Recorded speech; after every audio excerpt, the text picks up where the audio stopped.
Hello YouTube, the Atari 2600 fan is here again doing another pickups video. Now I haven't done one of these in a while, but here's the reason. I didn't get any stuff. But I got some stuff today, well over the past few days, and today I'm doing a pickups video on them. So let's start. At the Goodwill I got 2 Game Boy games, Game Boy original games to be exact. I got, how do these things open? Anyway, I got the Final Fantasy Legends. Or the Final Fantasy Legend. I don't know if these are like the original NES games on the cart. Oh no, it's just the regular Legend. I don't know what it is. I never really got into the Final Fantasy games. Those were just never my kind of games, but for $1, why not? Oh, yeah, the Game Boy game fell. I got it in a case. But anyway, I also got Golf. It's a Mario Golf for the Game Boy. On the plastic sticker on it, so you can't really see it, but it is a Mario Golf game. And again, that was also $1.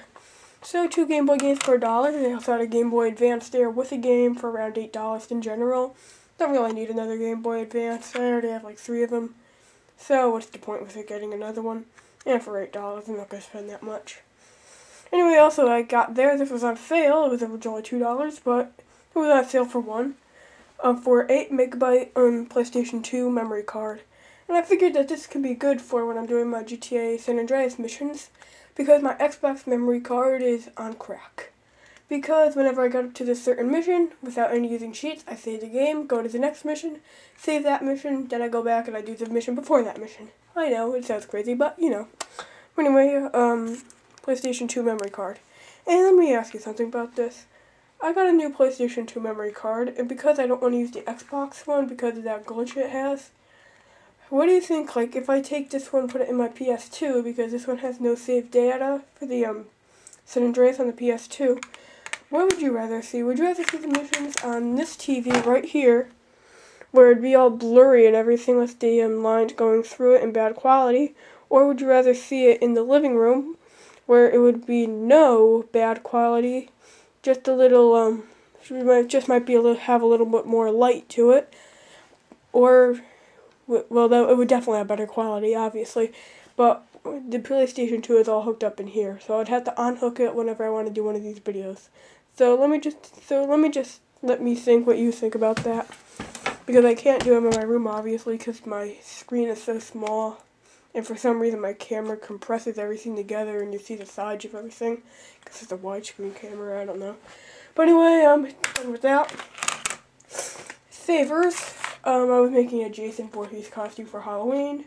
My dad thought I needed more blood on it. I didn't think so, but he made me get more blood. So I got blood. I never opened it because I thought I had just the right amount of blood on mine. Hiya. Anyway, for the Nintendo, also at Savers, I got a NES game, Bubble Bobble. I don't know. It looks like one of the more babyish games, but the game is in good condition, and I've heard good stuff about it. So for like $2, $3, I don't know, I forgot how much it was. I cannot pass that up. Game Exchange, Atari 2600. For the Atari 2600, I got the game Firefighter. I almost missed this game. I got it right as I was leaving. I didn't notice it. I actually found out they had it when I heard some guys talk about the Atari games. They were listing out a few of the games they had, and they mentioned this one, and I just grabbed it when they mentioned it. Anyway, I also got the game Skyjinx. The game's missing half of the label, but it's from Activision, and it's a pretty good game. So I picked it up for $1.95. And also, it turns out I think I might actually already have this game, but it's Hunt and Score for the Atari 2600. Again, no end label, but again, for the same price, $1.95, I wouldn't pass one of these things up for $1.95. Even if I already have it, I could just keep it to spare. Anyway, here I got the movie. I got the movie Flight 93 at Stop and Shop. Yeah, I know, buying a movie at Stop and Shop sounds stupid, but, you know, for $5, it was a great movie. Why not pick it up? Anyway, the last thing I have is this I got today at a yard sale. It's the only thing I got today. But it is a label maker. And I figured I could use this for putting labels on my Atari games that have no end labels. Because for some reason, whenever I've seen to find one of these games out in the wild, I can never seem to find one with the end label on them. And it's always a hard time to find one like that. And if I do, it's usually just written on a piece of paper onto it. But anyway, that's just about it. There's just one thing I got the other day. I'll tell you the story of it. I went to this yard sale the other day. I can't find where I put the stuff. I don't know where I put the stuff right now, so I can't find it. I went to the yard sale the other day, and they had a Nintendo 64. I didn't see the Nintendo 64 at first, but it was boxed, and they wanted $200 for it. But from where I was when I first saw it, it just looked like a yellow box to me. And when I got closer to it, I was able to see Nintendo 64 written on it. Then it had the games listed all over the back of it. And he wanted $200 for it. And I'm not paying that much for a Nintendo 64. But if you know how when you buy something on eBay, you get one of those sheets of paper in the package with it that gives you all the details on it. Like how much you paid for it, the description. I don't know if it's like a receipt or something.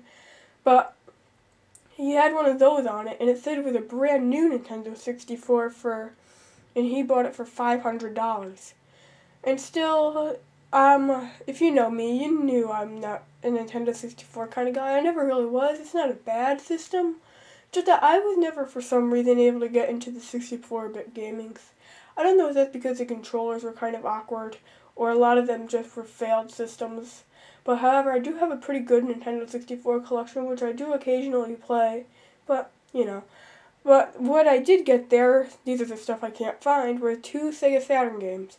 And he didn't just have 2 Sega Saturn games, he had about 150 Sega Saturn games. But no Sega Saturn system, unfortunately. But I saw them from the beginning, and he had like 17 rows, well, maybe 5, I'm over-exaggerating. About 5 rows of Sega Saturn games stacked up on top of each other, all equal and all nice. So I picked 2 of those games out. I don't remember what they were, unfortunately. If I can find them, I'll make another video of them in my next find video. Because they're obviously not like my other Sega Saturn games because they don't fit. Because I'm actually sharing that stuff with my Sega CD games. But that's just about it. I just wanted to share some finds I got today.